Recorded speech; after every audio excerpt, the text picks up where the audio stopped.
No, that's So, cool. Rick, So yeah. which one do you want? Do you want Yes. this or a new tractor? Which one do you want more? Ooh. Well, how much is this? 140,000 Swiss francs is a lot of tractor. Really? Okay. I could have fun on a tractor of that scale. You could have fun enough. on your existing tractors with this watch on as well. That is also true. I think I'd go for the watch because I have a newish tractor. I've got enough tractors, as everyone keeps on telling me. You never have enough tractors. Greetings, everyone. Today we have several ironic clap-ins because we missed a week and Ariel's also not here, so we'll get to catch up with Ariel in Nico's time. He is recovering from a severe case of jet lag and overwatching, I think, from the last week in Geneva. So first up, I think I'll tell you all three of the ironic claps, and then you can tell me which one deserves it the most for this week's show. So first up, I'll not show the particular email, but it's from a company called Dorigo Atelier. Okay. Sounds so good. Sounds so far so good. However, their opening line is, "We are Clement and Auxonce Dorigo. After a career in high-level fencing, we decided to channel the same discipline into a new project." High-level... Now, Farmer me thought, is it equestrian fencing? Is it post and rail? Is it security fencing? Chain link, barbed wire fencing? Is it fencing as in, little bit shady goods? I'm assuming it means yieldy sword fights. Ripley has come prepared for this gig, as we discussed before we started. This Ripley is always next to me, by the way, when I'm recording. It's just, it's part of America. You just okay. How many weapons can you reach for in short distance from where you're sitting? It depends what you consider a weapon, but there's definitely a few bladed objects. I don't think a paintball gun qualifies as a weapon, but okay. David, any sharp knives that you can reach to from your recording? Ripley seems to have 3 ways to fight us all from his recording platform. I do have a Garmin Tactics 8 here, so if you start shooting, I can score your shooting from the other end of the world, probably. David, maybe you can just get a U-boat in for review and hide behind it if someone starts shooting. It is easily big enough to serve as a shield. It certainly is. America's new shield. So first up then, Dorigo, for use of the word after a career in high-level fencing. Really needed to check that out as to maybe what that word means elsewhere. Oh, what is that? Is that a triangle? For some reason it's PlayStation. Squid Games or PlayStation. Yeah, there we go. So that's first up. Second up, and this is reported on Watch Pro, is our favourite loss-making watchmaker. Bremont racks up £10 million worth of losses in its first year of its turnaround plan. So basically it loses 50 pence for every pound that it earns. Currently, also interestingly, the net worth is halved. So someone's been moving some assets around, one would suspect. So Bremont's rescue plan going exactly the way we thought it might go. So that's part 2. Is that worthy of our clapping? And then finally, this morning, some breaking news. And this is reported on Miss Tweed. Audemars Piguet CEO. Without me showing, can anyone remember her name? No. Although I have no memory, so... Ilara Resta is apparently to exit the business. Made more ironic by the fact that yesterday, Ilara Resta published an article of an interview was published from this thing called EFG International, saying, "We never stand still." Interview with Ilara Resta.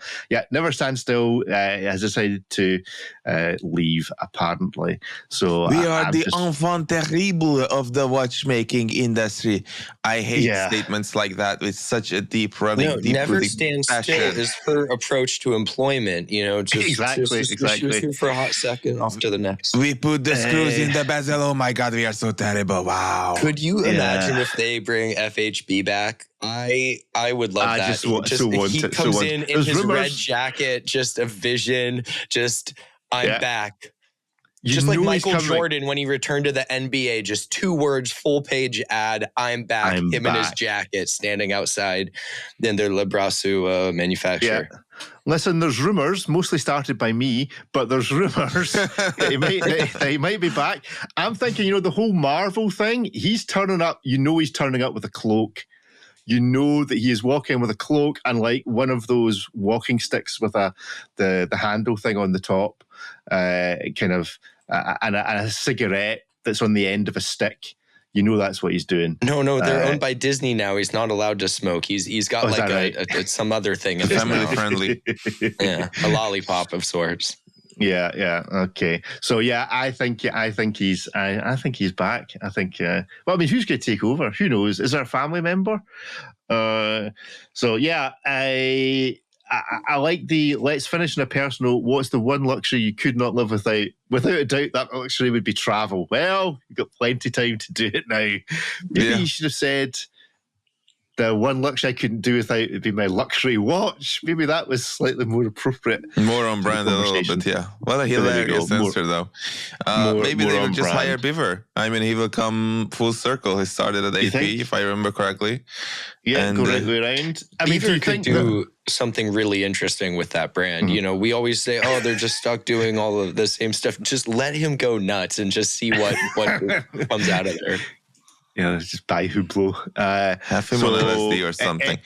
Any predictions as to who may go? Is it just being at some boring internal appointment? Who would you like who's the dream appointment other than Beaver? Or is Beaver the dream appointment? Or Benny? Yeah. Just get Benny back. How can you top Beaver for AP? Coming full circle. Yeah. True. Okay. I think Max Booster should appoint the person. He should just have a very strenuous, bizarre interview process where he just meets them, talks about nothing related to watches. That's important. And then chooses the new CEO for AP. But with his wonderful approach to creativity, just finds the right person, like Sorting Hat style, Harry Potter, more on vibes than any tangible thing. Yeah, like that. So there we go. So which one of those 3 articles do you think deserves our clapage this morning? Which is the most ironic? None of them make any sense to me. Not the fencing, not the losing 10 million, nor the rumors that somebody we barely know is about to leave a brand we barely care about. So yeah, the first one makes no sense to me. I'm very confused by why they're leading with fencing into the watch. Are the watches about fencing? Well, the thing is, you go to the website and there is not even a single hint of what the watch may or may not look like. One would assume sword hands, but they'll probably lose that irony. They'll completely miss that trick. It'll be great big thick hands that are skeletonized probably. There's no clues to what this watch may look like. And the Bremont one makes perfect sense to me. They lost 10 million. Okay, that tracks. Same old. So let's rule out the Bremont because it is same old. Okay, so I think it goes to, what's her name again? I've lost her name. Ilaria Resta. I think it goes well done. Job well done. I hope you get to keep the watches. Yeah. Not even sure what to say. I mean, it's interesting. I mean, it's interesting rumors. I'm not sure what the reason is. Maybe we will know. Maybe we'll never know. I'm just. It's just, again, AP is if we look at the things that anything that is not a Royal Oak, they have always struggled with. I just hope that the next person is not going to be looking at this whole shebang and saying like, well, I guess we're just a Royal Oak brand now, so we failed with Jules Audemars, we failed with the 1159 and the Edouard Piguet and all the rest of the collections, so let's just keep banging out these jumbos. And my fear is that that's what we have to look forward to. Fencing match. Chives is in the chat. Chives has also got an Instagram account now which uses an underscore, David. You'd be delighted to know. Chives _ the watch butler, if I remember correctly. Anyway, Chives is suggesting a fencing match. This is the countdown for the fencing watch. How excited are you for 28 days' time? It's a month away. Month away. But are we actually sure it is a fencing watch, or did these guys just say, hey, we used to fence, by the way, we have a watch company? I think that's basically what they said, but Boris, thank you. Rest doesn't rest in our job.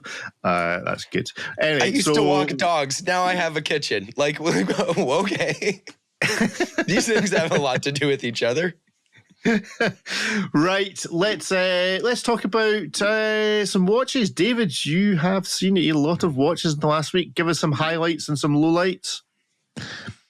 I saw the fully handmade Ferdinand Berthoud Nissan de Montreux. Sorry for butchering that. It's 800 and something thousand Swiss francs. They only make 10 plus 1 for an auction, and the guy was sort of descriptive of the situation. But basically, let's say that they are losing a ton of money on each of them because they took 11,000 hours to develop, and several.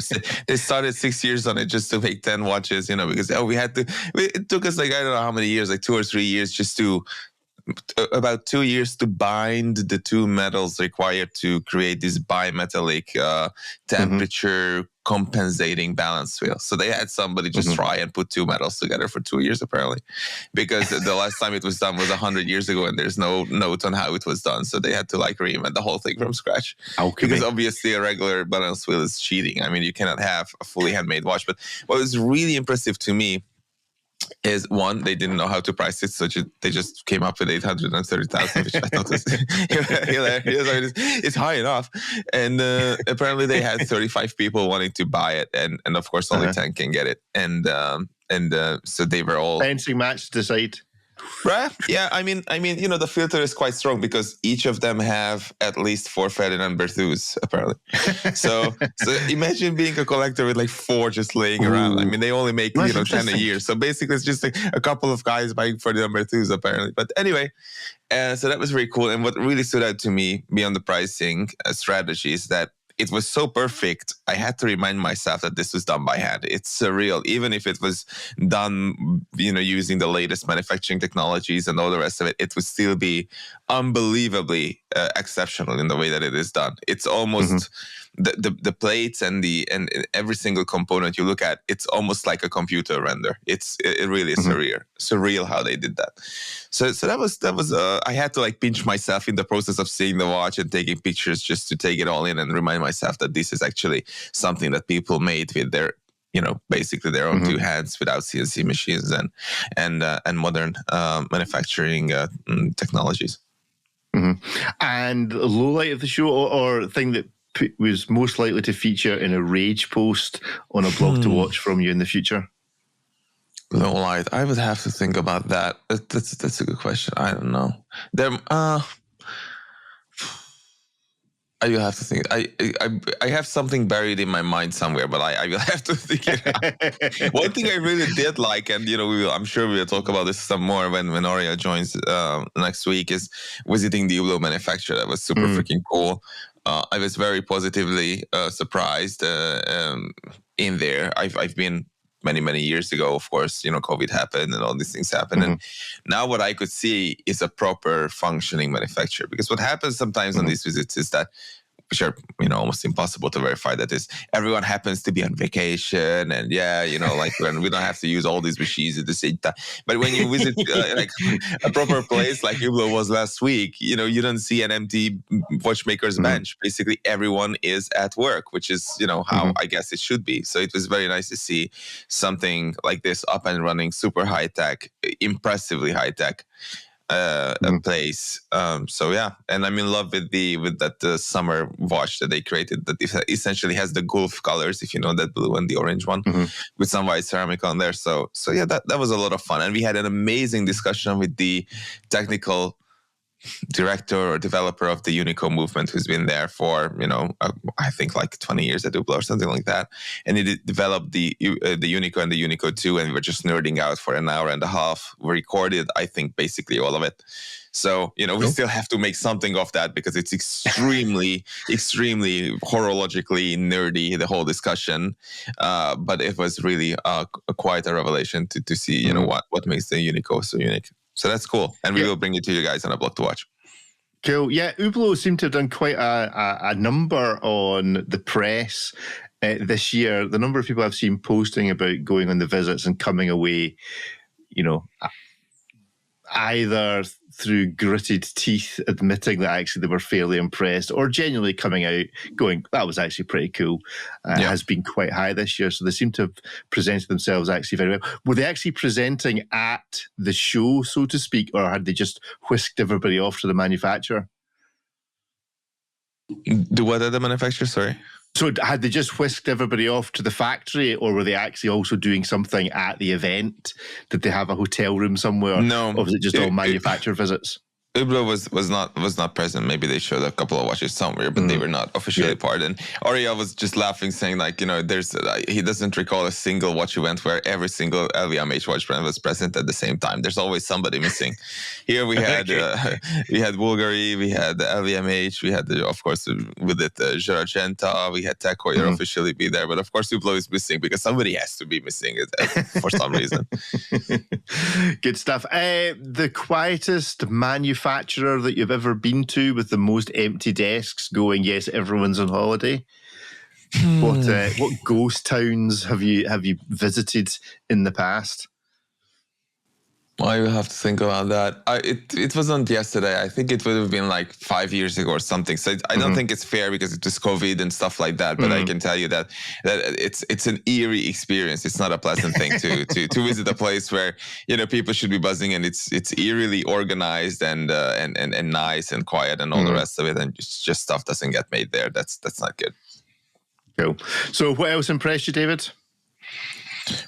Wow. I mean, I saw some things that are still under embargo, which is which will be very cool to see. I have to go through my videos. The first thing I saw is under embargo in my videos. The second thing is under embargo. I did spot Vianney Halter, and he was wearing the Deep Space Tourbillon, and some of my favorite pictures I ever had the chance to capture of a watch was of his Deep Space Tourbillon. I shot those pictures like 8-9 years ago, something like that. And I went up to him, I told him this, and I asked the watch, I asked for the watch to be handed over to, maybe I can take a few pictures and stuff. And it was very cool and very, very kind and very open-minded. I almost forgot, what a chill person Vianney Halter is. And I took some pictures once again of the Deep Space Tourbillon. If you guys don't know what it is, it's basically a watch that has technically a black hole in the middle of it, and you have a tourbillon, like an entire assembly. I think it's a biaxial tourbillon that's basically on a rotisserie chicken thing that is rotating like this as well. So the whole thing spinning, but every once in a while it just turns away from you, and it's less spectacular, and then it turns back and it's like, wow, it's like Star Trek. And then you look back down on your wrist like a minute later and it just totally is the other way around. So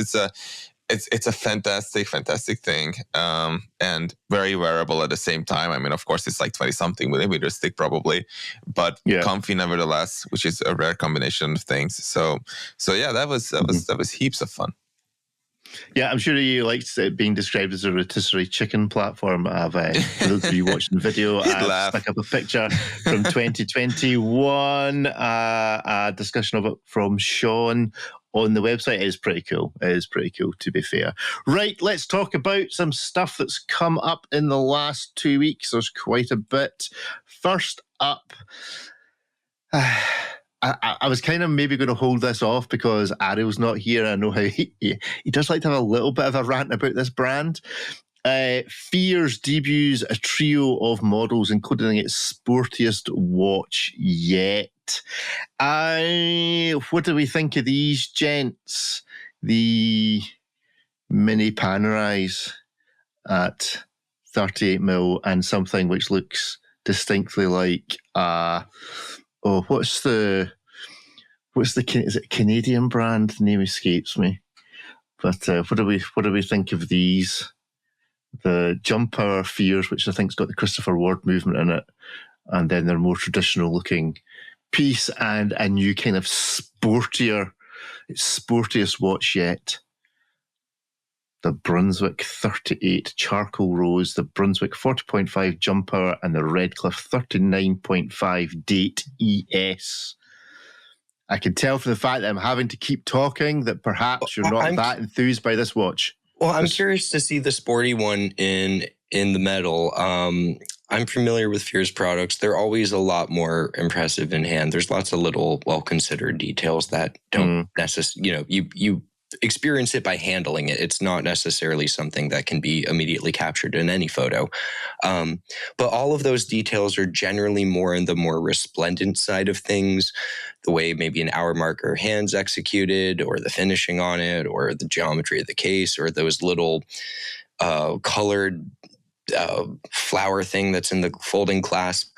Taking that in sporty direction, it'd be interesting to see how that similar level of attention to detail would manifest itself. But I generally like the brand's products. I think Ariel doesn't find them interesting, but they're also not trying to be the Vianney Halters of the world, where it's a mechanical marvel sitting in a black hole / rotisserie chicken. So I'm actually quite curious to see this one in person. But it looks interesting. It kind of has Zen vibes, or like Damasco. Yes, Yeah. David. I thank you, Ripley, for pointing out that this must be handled, because the first impression that I'm saying is not the fact that I want to rush and see these hands on, and I believe these are quite expensive, and they are over £3,000 with VAT. Not cheap. Yeah, I do like the concept, if it's true. I mean, I'm not sure how applicable it is here, but I do like the concept of a brand taking a certain type of product and then turning it up to 11 in terms of quality and details, because these things, you can buy watches for 1/10 of this price, or maybe like 1/8 of this price, and get the same shape and the same functionality, but at the same time it's not going to be as high a quality in its execution. So as you climb through these things, maybe you like the design, maybe you like these things, but at this, you also want something that is done really very nicely. I'm just not sure how that applies here. I would have to see these hands on. The pictures, these further pictures in the article do a lot more, for these products than the first one that I saw. So that's okay. And whether you like them or not, they're more profitable than Bremen, so at least they're doing something right. Well, that's one of the things, I don't own any Fears, but the people who do own them, from a variety of different walks of life, interests, lifestyles, and the models they own, all seem to like them. Kevin's got a couple, I think, at the very least. Yep. He enjoys all of them. And the same is true for people I know that write about watches, or people who just like the story of the brand and like Nicholas and got one. Everyone who owns one seems to like one. So if you find one that you gel with in terms of a design, it usually doesn't let you down with those major deal breakers, such as just a woefully undersized handset or just a painful bracelet or something like that. They're always very well considered. Yeah, no, fair enough. That's good commentary. A well-considered watch if you like that sort of thing. Ripley, you gave us an intro to the H. Moser & C Pioneer Flying Hours watches. David, I assume you saw these at Geneva Watch Days, did you? I did not. You did not? No. I think Mariel might have went to Moser, but it's some points, we had a split up. It's when someone described this to me, I was saying that reminds me of the Star Wheel by AP, and others have done Star Wheel watches as well. So this is a Star Wheelie thing, at least that's my impression. I personally am not a fan of watches that have basically this tiny little display or useful area, and yet you have to look at the entire watch and carry the whole thing. So it's just a small window with a small, largely illegible minute display. I'm not really a fan. As a complication, it's cool, but at the same time, I just don't see the point of having such relatively poor legibility, for all this stuff. On the watch. Yeah, I mean, I think it's a reworking the star wheel. I've not looked at great detail, but I assume it works is that effectively, rather than the whole wheel rotating underneath, so that you get the 10, it's effectively, it doesn't rotate, and what's rotating is the minutes. And you've got whatever the it minutes is, rotate, four numbers underneath each of those little speech bubbles.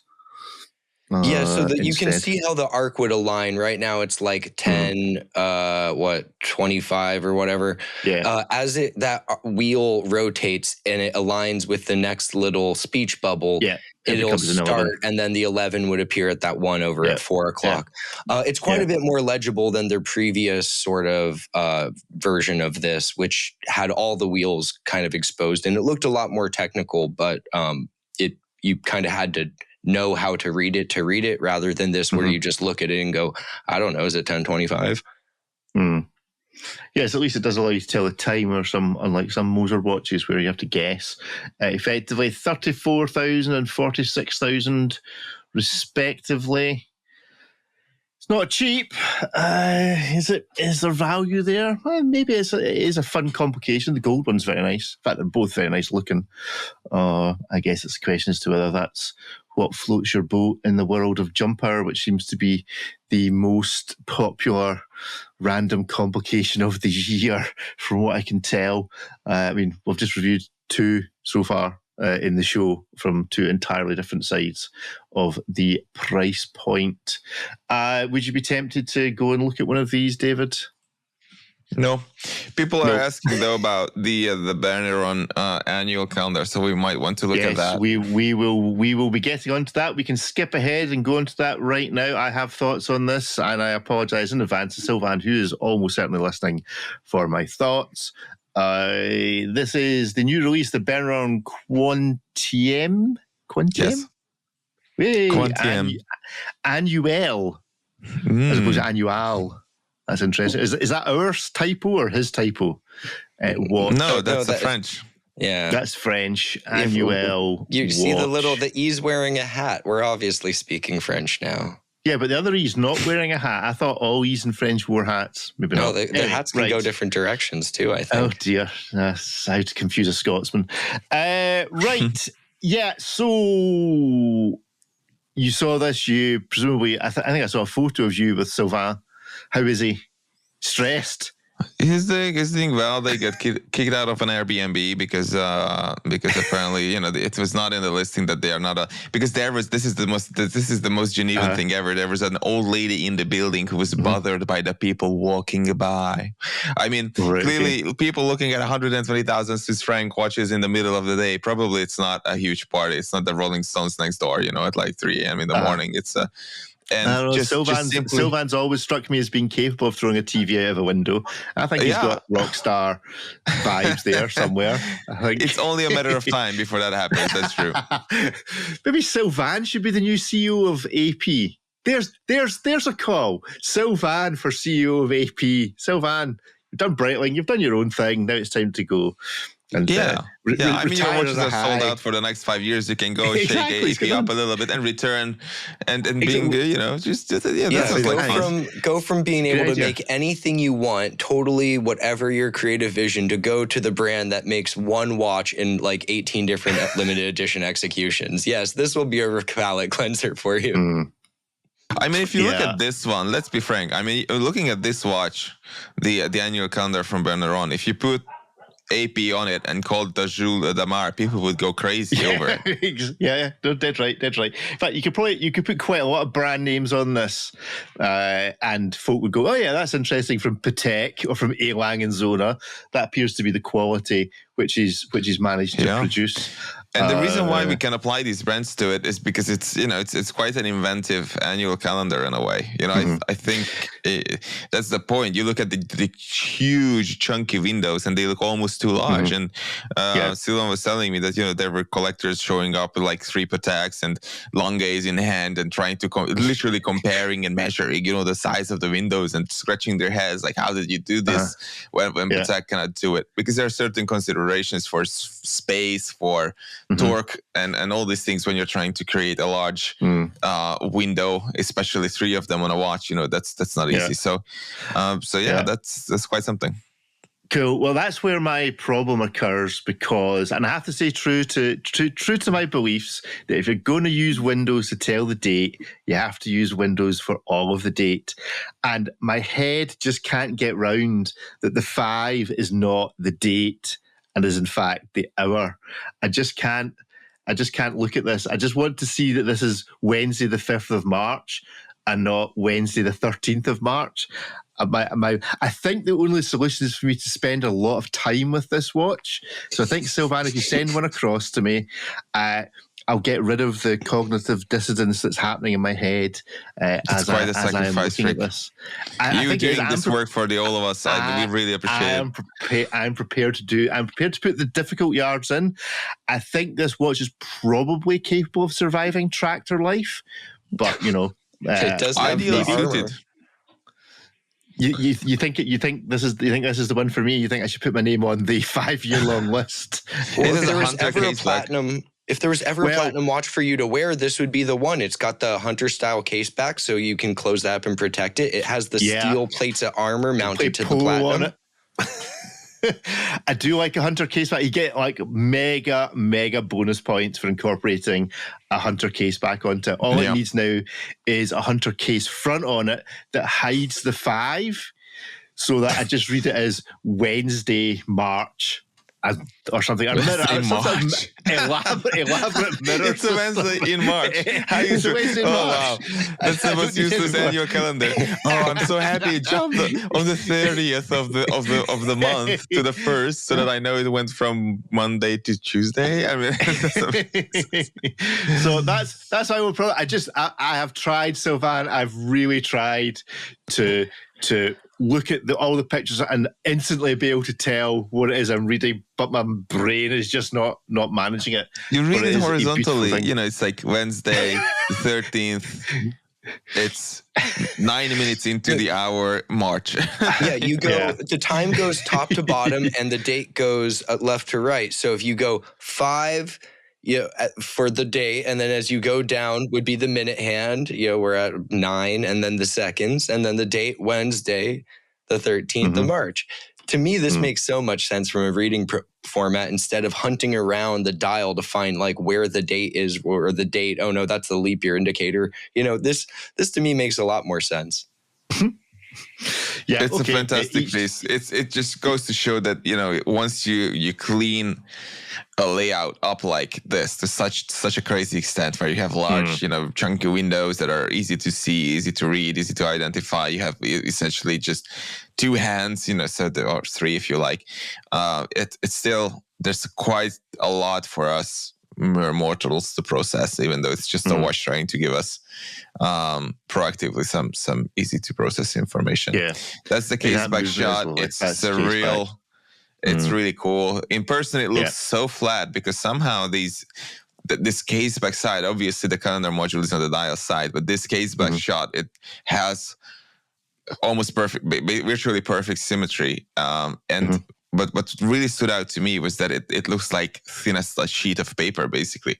On this picture, it kind of plays with that a little bit. There's a little bit too much contrast here for that effect to really manifest. But in person, you're looking at an ultra thin movement in a way when you look at it through the Hunter side case back.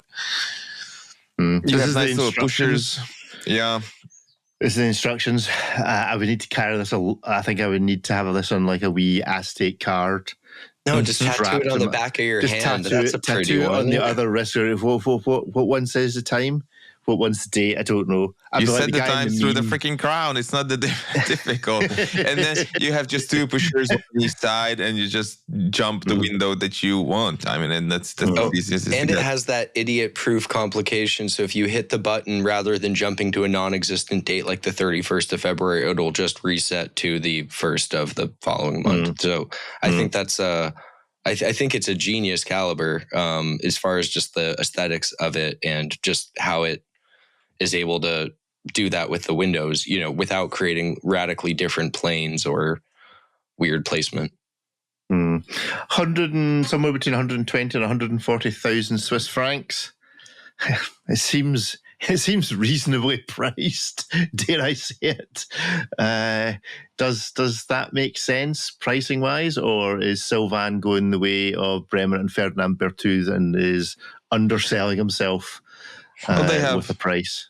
They have a fixed annual output of 24 pieces per year, so they have to move 24. As long as he has 24 people look at this and say, oh shoot, this is much better than the Langes and the Pateks that I have, and I want to have the best that an annual calendar can be. I would just buy it, money no issue. Then he's fine, and I'm sure he's way past those 24 people per year. Yeah. What is the strap situation? Because a lot of this watch is shown as just the case. What's the strap and the buckle?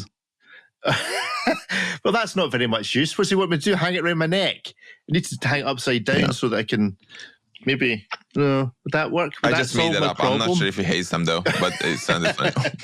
He's certainly not highlighting the tang buckle or butterfly clasp or dive extension that comes along with this dive watch. Extension. So I think this is a dive extension. The tractor extension, in case you want to wear it on the outside of your jacket. Then you can. No, that's so cool. Rick, so yeah. Which one do you want? Do you want this or a new tractor? Which one do you want more? Ooh. Well, how much is this? 140,000 Swiss francs is a lot of tractor. Really? Okay. I could have fun on a tractor of that scale.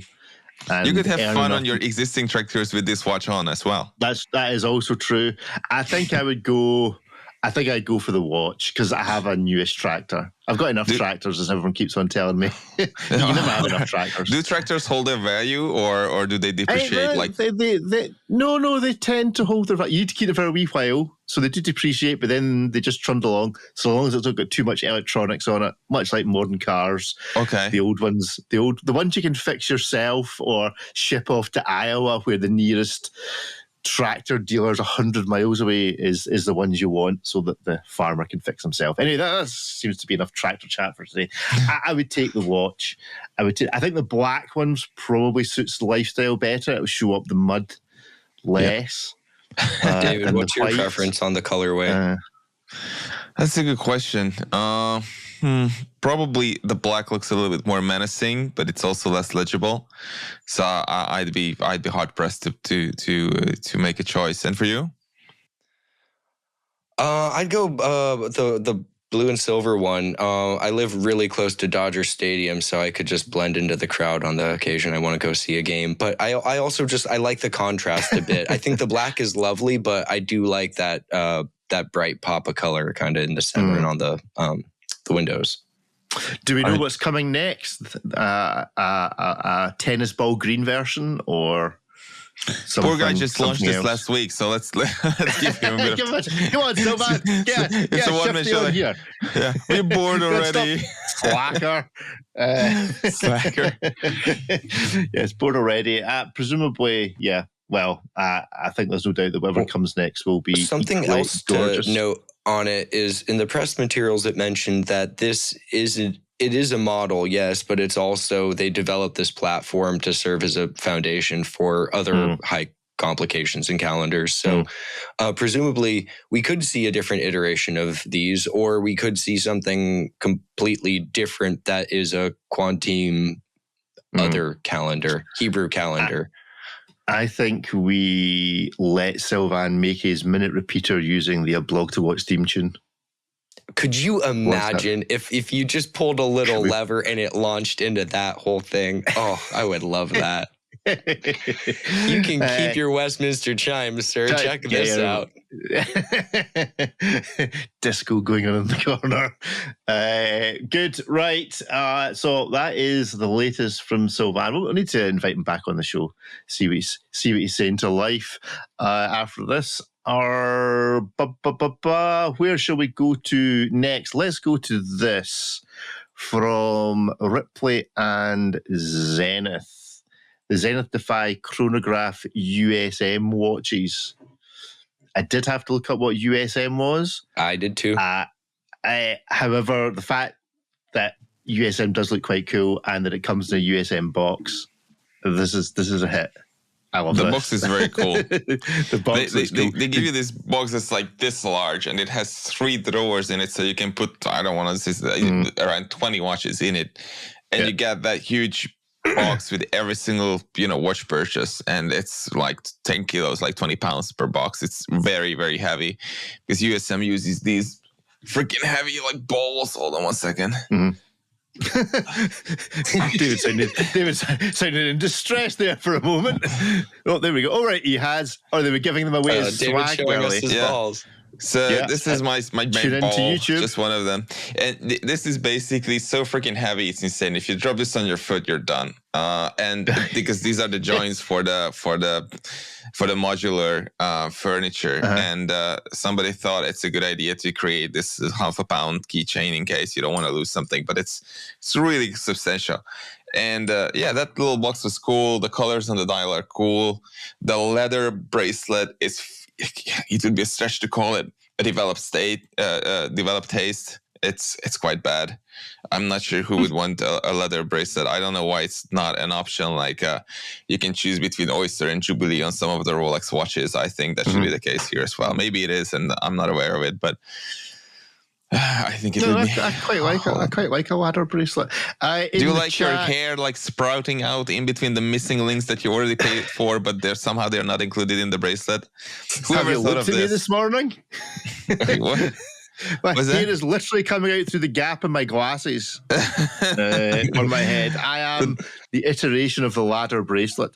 Joseph in the chat is agreeing with me, likes Berneron, but finds a dial configuration with the two flanking windows. He's struggling. So I think, as well as sending one to me, Sylvan, you need to send one to Joseph. You need to train out the misreading of this watch from us all. I think the only fair way to do that is to send us them. I do actually quite like these Zenith watches. 11 grand.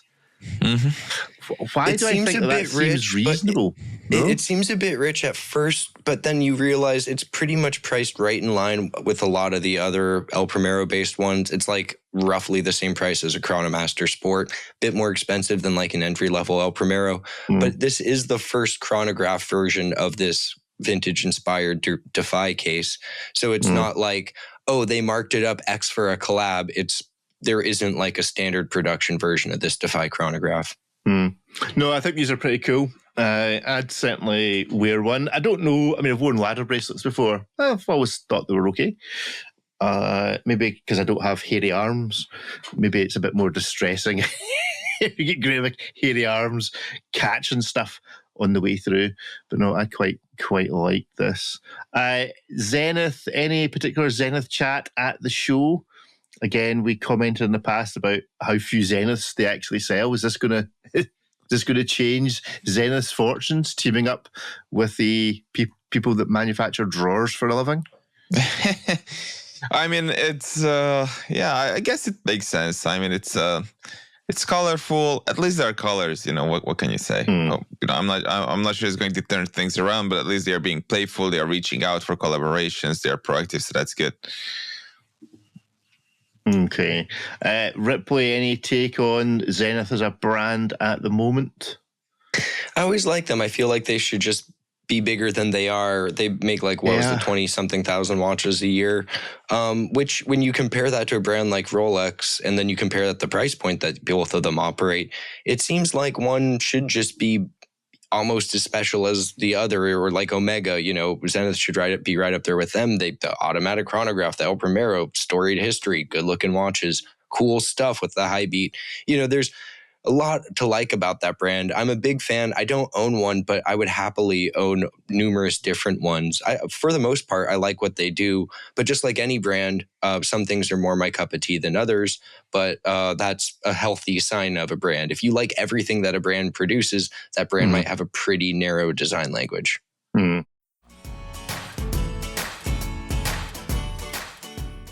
This summer, soar into the wild blue yonder with Marathon, the Canadian maker of professional use watches. The SS Nav D Blue Yonder is now available. It's the first blue dial stainless steel edition of the combat-proven Navigator, originally developed in 1986 for U.S. pilots at Kelly Air Force Base. Housed in a steel case with a Parkerized finishing, this Navigator houses a Swiss-made, high-accuracy quartz movement. It's mission-ready and built to high standards. Self-illuminating tritium gas tubes and the hands and hour markers provide constant, low-light readability. Rounding out the striking blue colorway are a blue bezel and matching blue Swiss-made FKM rubber strap. limited to just 500 pieces and never to be produced again. Get your Marathon Navigator Blue Yonder watch before it departs for good. Visit marathonwatch.com.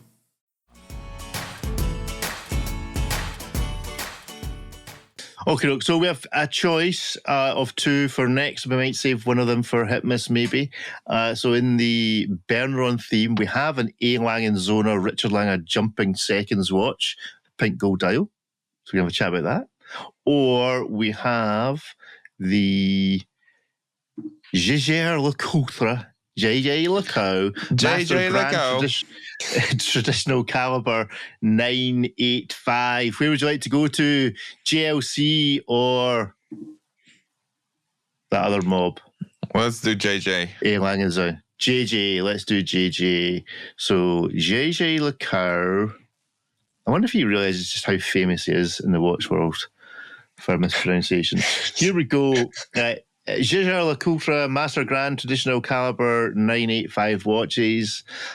Sylvain, I'm really sorry, but this is a calendar done right. It's all pointer dials, except the year. Illegible, but pointy. You cannot read it in the render. Illegible, but correct. Yeah. Correct, but illegible. So you cannot read it with infinite depth of field. How could you read this in your own eyes? So, what do we... Well, will it work is always the first question to ask about JLC. I think this probably works okay. Look at the year aperture. You need a loop. Have you noticed there's a year aperture there? Yeah, but that's the same as... It's absolutely minuscule. As IWC's perpetual. It's the same, they're buying out the same parts bin between IWC and JLC. It's a module that they dump on top of a movement, and you have these little corrector pushers on the side of the case that you have to press with something like a toothpick or something, undignified, and to adjust these things. It's just these watches belong back in like 2008 at best. I think. I mean, it looks pretty. It's impressive. It's the sort of thing you put out on Zurich Airport, and people say, "Oh well, okay, Gégère really knows how to make a watch," even though I can't read any of these things and I have no idea what it does. And it's thick as a hockey puck. They sure know their way around the watch. Stop with these modular. It's probably an annual, a perpetual, but even if it's modular like this, which is an ancient module that's illegible and probably, I'm just making assumptions here, but fragile. It's not it's impressive looking if you're not into watches at all. Yeah, and the fact is, it looks like an IWC perpetual calendar, but has all the impracticality, as you say, of needing to find a toothpick or that wee Apple thing you use for getting the SIM card out of a phone in order to move the pushers, rather than, please, if you're going to use modules, use the IWC one and at least let us control the perpetual calendar via the crown, if nothing else. It does seem a bit strange. It is also priced at, let's see. I like when they try to create a dignified version of the undignified object to push it with. So delivered with your however tens, hundreds, $1,000 watch is like a gold poker or like a little ornately... Am I supposed to carry this thing? Like, $200,000. Never mind. Yeah. What you need is a Samsung Ultra, whatever nonsense, so you can have one of these like little pins inside, so that you can just. I've used this many times out of phones. Now that Apple doesn't use physical SIM cards, those little wee poker things they give you with an iPhone are going to become rare, and we'll need something else to push it with. So you see, for not that much more than the Berneron, JJ does give you a tourbillon for like 50K more. And, but the movement's not made of gold, is it? That's true. I love that Berneron makes the movement from gold. That's always made out of old spam boxes upcycled into this. I'm sorry, for being so cynical, but they're charging $200,000, and you do get, of course, a fair bit. And I love Gégère. I just think that they should be way past this point at this point in time. Just like what water resistance of 55 bar, 50 meters. What's Berneron's water resistance? These are the important things we need to know. 3, so 20 meters extra water resistance in the Tourbillon perpetual calendar. Yeah, but that's horizontally. So if you swim 30 meters in the Berneron, it's probably junk, and then if you swim 50 meters with this Chager, it's probably going back for a service too. So it's like, it's like 30 meters is like this 30 meters, okay? Exactly. Not like this. That's great. That's got to be the ultimate get out. Is it didn't actually specify anywhere in the instructions as to which plane the 30 meters. It's not a depth rating. It's just a water resistance rating. It's just a distance, height above sea level for the rain. You guys see the sort of consumer advice we are providing on this show. That's important to know. This is it. I mean, Patek changed their whole grading system just because of the confusion that was being caused. And only created more confusion. More confusion. Nobody dares go anywhere near water with their Pateks now. Dear me. Yes. So, okay. Right. Let's move on to some Hitmas, maybe. Let's give Chives his outing, his report back from Geneva Watch Days. See what you think. Geneva Watch Days are upon us. This is Chives writing to I think he's Albanian that he's now working for. Exciting collections of novelties. MB&F have released some new legacy machines with rubber straps, 80 meters of water resistance. There's also some mad additions in primary or Alan Silberstein colours. Did we see any of the MB&F stuff in Geneva, David? Was he present? Yes. They were Board of Eyes doing his thing? Yeah, I ended up going to the Mad Gallery, which is always fun. You know, if you're in Geneva, it's almost a must visit place. Very difficult not to spend a couple $100 on this and that. You know, some sort of a fun object or something. So what did you buy? Have these colorful. You can confess. What did you buy? You can confess. Nothing. I was in and out because I know that these visits prove to be very expensive, and I checked out these colorful ones, and I wanted to see them hands on because I was when I first saw them on pictures, I was like, I'm not sure which one I would want to buy, and I ended up with none of them because, to be honest, all the colors seem just weird, and I think the mad ones and twos and whatever with the spinning rotor on the top. It's just so over the top anyway. With these colors, it just looks a bit too toy-like to me, I think. Yeah. It's great. It's loud. It's never going to be a discreet watch probably until they do an all black one. But it's just, even for my taste, it was just a little bit too. I like fun watches, don't get me wrong. I like colorful ones, but these just look juvenile to me in a way that I couldn't resonate with. So it is what it is. But of course, the slimmer execution of these mad watches is much, much better. I have the thick one with the hour and minute scale, and these ones only have the hour scale, and the whole presentation is much thinner, much more elegant. I'm still surprised how good it actually looks on the wrist. So these are fantastic. So if you like the colorways, enter the raffle. Fingers crossed for you guys to try and win. I believe they have several times over the listings or the available pieces. But yeah. Of course, these all got sold out anyway. Best swag of the show, other than your single ball? I did get to take this book from Hublot, from the Hublot manufacturer with me, which is fun. Because when I opened it for the first time, it opened the Jean-Claude Biver's nonsensical drawing that somehow creates fusion and Big Bang between the tree and the air. So it's just like fusion. And in a week that people are getting in trouble for making drawings on bits of paper. So do you get that? Can you understand the point of that? The Big Bang goes up and the fusion comes down, and in between the two is a money printing machine through the 2000s. I like the drawing. Yes. I have an original Biver drawing somewhere actually, which is a lot of fun. And I thought, sure, I will take this. I have EasyJet can carry it for me.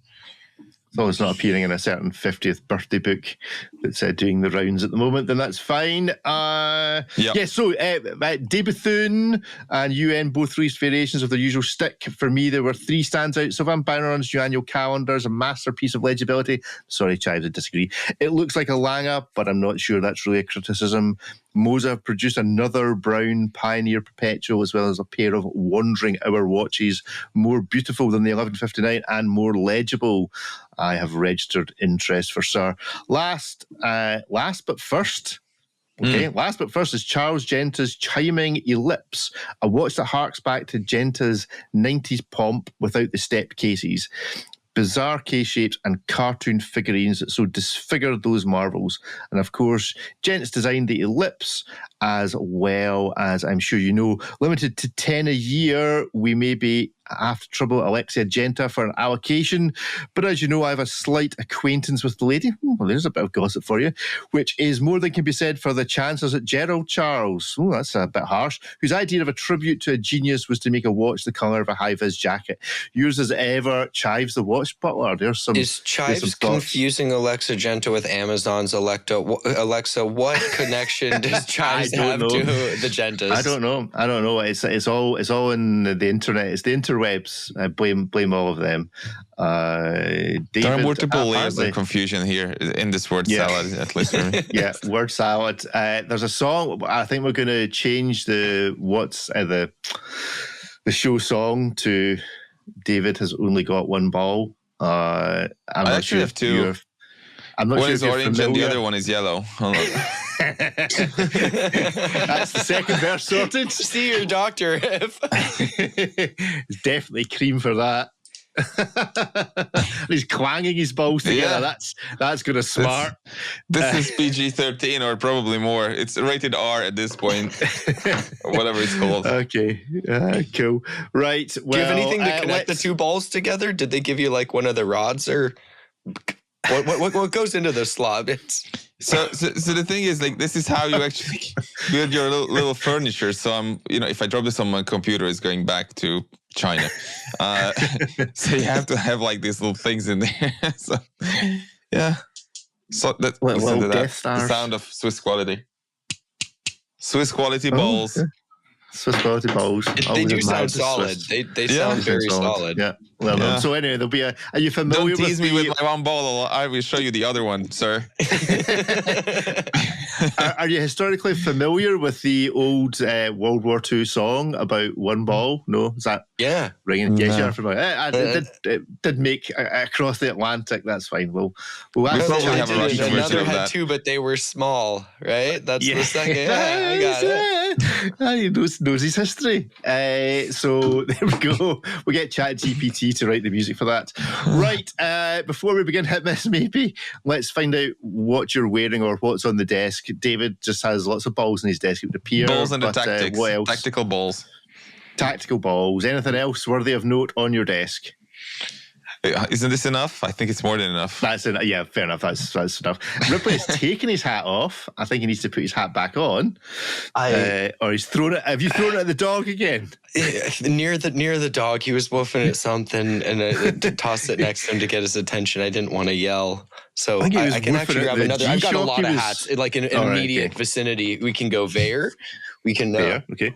We can go the fictitious Formula One team from the IWC Apple movie. Nice. HYT.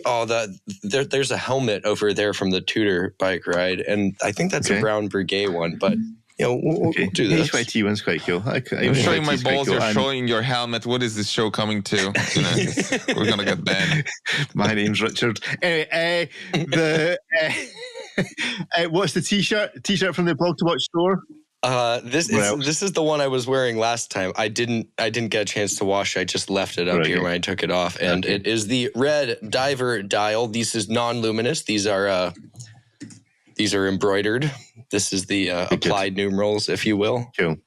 Right. Excellent. I'm in Scotland wearing a panorama. Right, let's crack on. We will go to the Flyback for some inspiration for this week's Hit Miss Maybe from Mike. First up, the Sinn 104 Classic 12. I like Sinn. Not sure I understand this watch. Gents, any strong thoughts before we vote? I have an absence of feelings. It's just an absence of... Yeah, maybe that's what it is. It just makes you go... It's a void. It's a watch. If it stopped existing tomorrow, I wouldn't care. But I also know that there are people out there who wear these and rock these and feel very happy with them. So I'm happy that these exist. This is just like a homework. Well, it's a well done homework, basically. It's a sensation I'm getting. Fair enough, Ripley. This wouldn't be the Sinn for me if I could only have one of their models. I like some of the more outlandish tooly stuff, or some, give me some hydro-filled thing at the very least. But absolutely. I do really like these. I think it's a great watch. It's a lot more approachable than like the helicopter rescue EZM, but it's going to be well made like every Sinn. It's very versatile from an aesthetic standpoint. You know, it's going to be legible. You can see that 12-hour bezel makes sense. So there's a lot to like about it. If you want a more understated, classy kind of vibe from Sinn, this is just as good as anything. I think it's the bezel that I have the problem with. I think it's just not big enough. It needs to be thicker. The numbers need to be chunkier. It's a Sinn, for goodness sake. It's not a little delicate, micro brand or something. So there we go. Right, let's vote. Hit, miss, or maybe. 1, 2, 3, go. It's a miss. It's a maybe. It's a maybe. Okay, David, final thoughts on this, or still a void of opinion?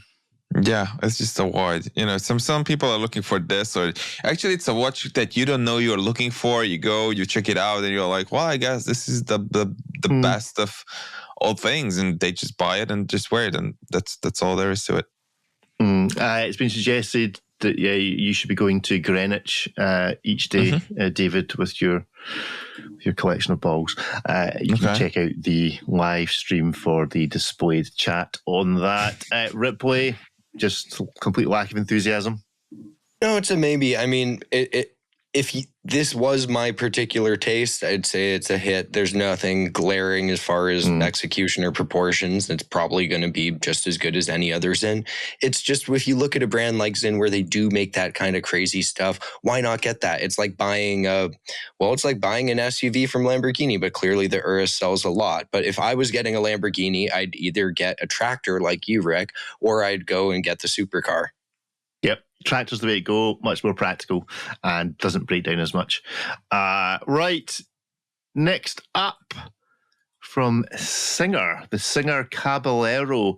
First three-handed time-only watch from Singer. They're taking a real drop down in the price bracket as well to 17,500 Swiss. 17? Yeah. David, did you see this in Geneva? I did not, but I almost feel bad for doing so. That looks pretty wild. Yeah, I'm thinking this might be quite the hit for Singer if this takes off. I'm not sure how many they can actually make.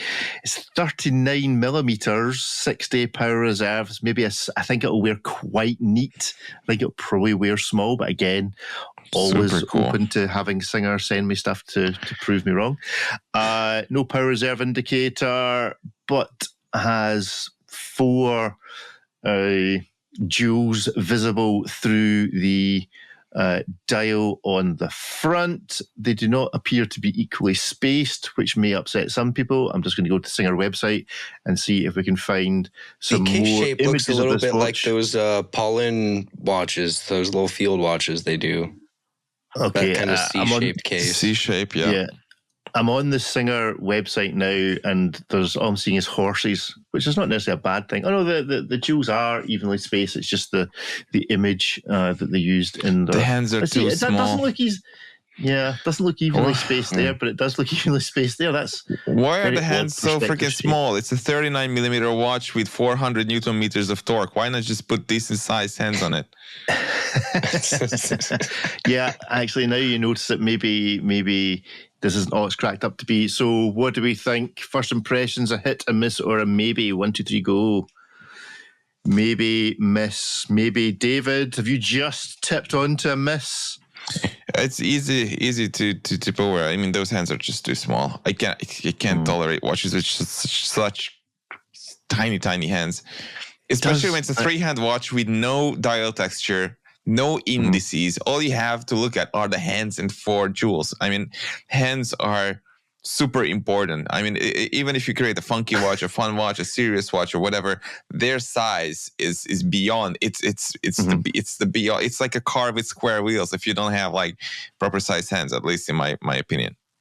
Otherwise, I love the colorway. I like the movement. The price isn't that crazy. So overall, I think it would be fantastic with just proper size hands. Yeah, it does look like it wears on the image. I'll just put the website from Singer on. It does look like it wears really small. That does look tiny on that guy's wrist. Really? Looks fidgety almost. Then maybe I'm just looking at a panorama. Ripley, your thoughts? I said it's a maybe. I like the way the movement looks. I'm not in love with the dial, but I think it's interesting. But as David said, the hands, that minute hand is just so severely undersized. And I kind of give certain brands like Citizen a pass when it's an undersized minute hand, and I know it's because it's the Eco Drive movement and they have to be more conscientious about the weight of it, and it's a diver and blah, blah, blah. But what, like as David mentioned, that movement does not appear to be lacking for torque. I can guarantee you they can add a fraction of a millimeter to that hand, and it just seems like such a small oversight that's preventing it from being an otherwise really, really compelling watch, that this bothers me more on this than it would on a watch that didn't quite look as promising. I mean, if you look at it, not even the power reserve. Yeah, it's obviously got the ability to. I would sacrifice 2 of those days for proper sized hands, really. And these look like bespoke hands, of course, with the orange lume and the skeletonization and the sword shape and all the rest of it. So these hands look like when Rolex put the tiny hands on the larger Explorer one, right? And it's just like, wow. And even the second hand doesn't reach. What? They look like the hands off a Plo Prof. Yeah, they do. Yeah, good call. So, and they also, the gentleman handling the watch in the images and thing looks like he's been farming for the day. That's what my hands look like at the end of the day, handling a watch. I think some assistance to actually just wash the hands, because it's a bizarre hand model they have chosen for this watch. Hey, hold this. Quite chunky. Yeah. Hold this. Let me take a photo of it. Okay. It's so close to being so great. This watch. This is why we're dwelling on this. It's almost disappointing. It's a good. Well, is it a good first effort? It is a first effort. Let's just leave it at that. Could they just change the hands? Like, this has just been released. Could they just sorry, we didn't scale up in the render. We're gonna do it right and just roll it out with a proper handset? Yeah, they do need to be a bit longer. Should be an easy fix. Anyway, okay. From small hands to basically lack of hands. Look, man, no hands. The Vianney Halter Messina Lab Old Soul. I'm not actually sure how you tell the time on this watch. I think it's an outside minute track and a 3 o'clock hour marker. I'm not sure what the rest of the dial does, if it does anything, or it's just a holding spot for big branded Vianney Halter and Messina. They seem to have managed to get about 19 different fonts into this watch, and there's a dog missing its studded collar in terms of the crown somewhere. So somewhere there's a British bulldog that wants its collar back. That's my initial thoughts on this watch. And it's 37,000. You're joking me. And why are you making 47 pieces? Why not 40 or 50 or 45? That's just weird. So Vianney Halter, Messina Lab, instant reaction is a hit, a miss, or a maybe. 1, 2, 3, go. Miss, maybe. David, why is it a maybe? I would have to see these hands on. I quite like this design where the case looks rather generic and safe, and it just gets crazier and crazier as you look towards the center of the watch. And I like that ripple effect. Basically, I think that's really quite cool. I'm not really a fan. I'm not sure what the added value of this being a Messina or whatever is, and I'm not sure I would want to see it on the dial with such prominent letters. I think that space could have been used in some other ways, but I guess it's their thing, so they can do whatever they want. it's very steampunky, cool, and maybe it's just a good entry point if you want to enjoy a Vianney Halter timepiece, fresh out of the box. So, I can see the niche there. I'm just not sure that this is where I would spend my 37K. Yep. I think it's a mystery dial, is it? That our hand looks like it's maybe floating. Time is a fire in which we burn. Delmore Schwartz, whoever that is. They felt that their website really needed a slogan on it for some reason. So deep. If you look at, I went on Chrono24 and the cheapest Vianney Halter watch is 50,000. So this being 37, you're right there with a Vianney Halter on your wrist. I mean, the movement is an old Minerva that's been revamped or whatever. Can we see the case back? Yeah, let's get onto the case back. Yes, it's nice enough. I can hear that movement all the way from here. It's like tick-tock, tick-tock, tick-tock. These are loud movements. Yeah. Yeah. Now that I see the dial, I'm getting a Joker vibes off of this. Yeah. From does have a bit of that going on. Getting Joker, big Joker vibes from this watch. So Ripley. I said it's a maybe. I'd really need to see one of these in person. There's a lot I like about it. There's a few things I don't like. The giant Messina branding on the bottom. I'm not crazy on the bulldog collar style details, but that sort of is the Vianney Halter design element that you'll see throughout his works. Okay. So I think you'll have to give it a pass. This particular photo of it that we're looking at right now, it just looks like the silvered C-3PO iteration of some Konstantin Shakin model that has yet to come out. This really looks like a face. But I'd need to see this in person. There's a lot going on here, and I'm not quite certain. This is one of those ones where execution is going to be everything. So I want to see it. Okay. All righty. And finally for today, we trailed it a little bit when we made a choice. We're going to look at the Lange Söhne, Richard Lange. Let me get the stuff on screen. For those watching on YouTube, remember you can always watch the show being recorded live on a Tuesday morning and watch the edited version on the aBlogtoWatch channel, generally a Thursday or a Friday. New release, Lange Söhne, Richard Lange Jumping Seconds watch with pink gold dial. We'll get to the money shot first, which is they wouldn't tell us how much this watch costs. So we're assuming it costs a lot. We're assuming it costs more than both the Berneron and the GLC we've looked at. But is it better? Is it a more desirable watch than either of those two? I think you'd probably make an argument it's more desirable than the GLC. I think you'd be hard pushed to say that it's more desirable than the Berneron, though. I guess thoughts, David? Point. Let's see the movement. Let's see the movement. Scroll down. I was expecting something. That's like a big plate with lots of little screws in it. If you like big plates with lots of tiny screws in it, how many? It's like I cannot 3, 6, lie. 9, I do like big plates. 12, 15. That's around 20 something little blue screws of varied sizes in just 1 3/4 plate. That's more like a 2/3 plate, but whatever. I was expecting more of a dotograph kind of case back where it's like a miniature metropolis of gears and stuff. This is obviously technically highly engineered, absolutely beautifully executed. This is a wonderful thing. But at the same time, and this whole we don't want to say the price. You are making 100 of these. It's not like we're trying to protect just one customer. When you make 100, there has to be a price, in my opinion. Yes. Yeah. You wonder what they're hiding underneath that plate. It's all the plastic gears parts. And just a huge barrel. Maybe battery. 2. That's why it's a deadbeat second, sir. And it just has a Kazi F91W's movement in there. That's a digital. All right, maybe it's going to be something else. But it does have like a Tico time movement in there or some other nonsense. That's why the battery is. That's hilarious. Yeah. Imagine the whole everything else is just for show. It's just all the pretty gears and wheels and stuff. For 40 years of kidding us on, there's actually it's batteries all the way down. There's not expecting that. There we go.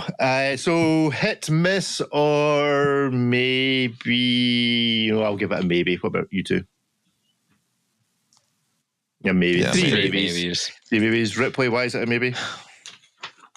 I mean, it's hard to give it a firm hit. This is hardly the Lange I'd buy for myself. I also don't even know what price we're talking about on this one. So when I think about when they refuse to give a price, I have to assume it's going to be more expensive. And I think about all of the other Langes I would take before this. So it's fine. It's hard to give it a miss as well because it is, it's going to be a gorgeous, lovely, beautifully executed creation. And things like the dial, it just looks fleshy in the photos. It's probably going to be really nice in person. It does look flat. I would still take the Berneron over this hands down, but I can't give it a hit. I can't give it a miss. So it's a firm maybe, but I'm sure it'll be really nice in person. Maybe not 6-7 figures nice or whatever they're asking, but it will be nice. Yeah. Cool. Okay, well, that's kind of our show for today. Do go and check out Kevin and everything that's happening at the British Watch Showdown in Bournemouth, I think, this coming weekend. So go and find him on the internet. We'll put a link, if we can, in the show notes so you can go and check that out. If you happen to be in the area, lots of British brands showing their wares at that particular show. Unfortunately, we didn't record last week, so we couldn't give a shout out a bit further in advance. But that's what happens. Thoughts for the coming week? Lots of write-ups to do, David. Yes. Lots of things embargoed that are soon going to be unembargoed. A lot of cool and nice watches to look forward to. So, stay tuned very much. And Good. Big news for watches is, I guess, today that you guys are listening to over in Europe. Tomorrow, well, no, it's today for me. It's at 10 p.m. or a.m. my time. The world's best-selling watch has a new generation tomorrow. Yes. We don't know what else is going to be unveiled, but there will be more of these little black boxes on people's wrists. What do we think? What killer app could they put on the Apple Watch to actually make it all sell I more? want is what comes on the Hublot smartwatches. It's just a cool face. And when you lift your wrist, gears and parts fly together and turn themselves into a skeletonized minute repeater and then chime out the time to me. That's all I want. Okay. And I want what even is this? USB This is very technical, but this is not engaging for me. Yeah. Well, that's niche as well. That would be fun. Yeah. Anyway, David, very excited by smartwatches as ever. Right. Well, that's it for the main show. You can always go cover all the pretty stuff in Geneva, and then it's like, Ripley, we've got another Apple Watch.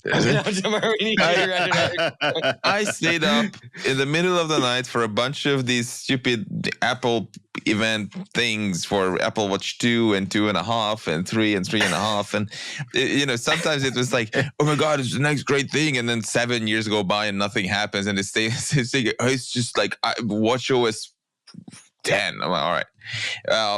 I would be very excited about some news. I can't even say with a straight face cases because that's not going to happen probably. Whatever we're getting, like you say. I think they need to give it a proper watch number. Like the Apple Watch 220.239.301. Disastrous reference numbers for everybody. Disastrous reference numbers. That's what the Apple Watch needs to really enter into the spirit of all things watch. It needs a ridiculous reference number. No, get rid of these 10s and 11s and 17s. A ridiculous number. Quit telling me about the biometric capabilities. I just want to hear about the passion and what mountain this was inspired by. Okay, so what will be predictions for next week, because we haven't done what you like this week. That's still kicking around. Predictions as to the most used word in the Apple Watch presentation. AI. Would be passion. AI. Yeah. And the fact that Apple doesn't do AI is sustainable and car crash. These are my three tips. Sustainable and car crash. Yeah. Ripley, would you like to nominate? AI is definitely going to be one of them. Sustainable is probably a good one, but for the purposes, I'm going to come up with a few others. I'm going to say AI, titanium, and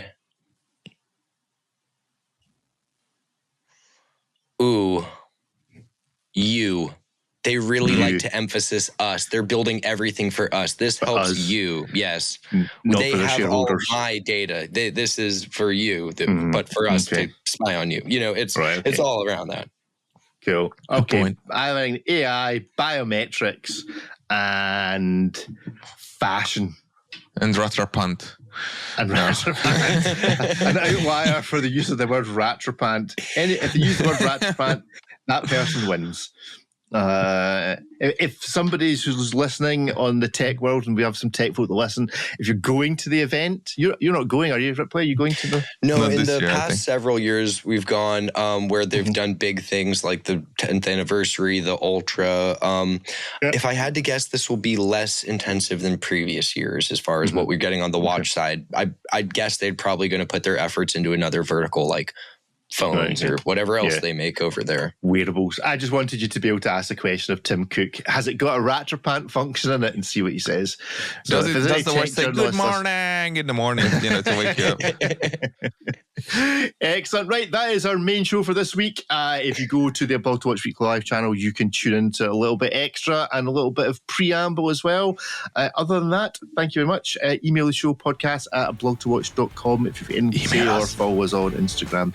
Email us, you know you want to. Okay, see you all later. Bye-bye.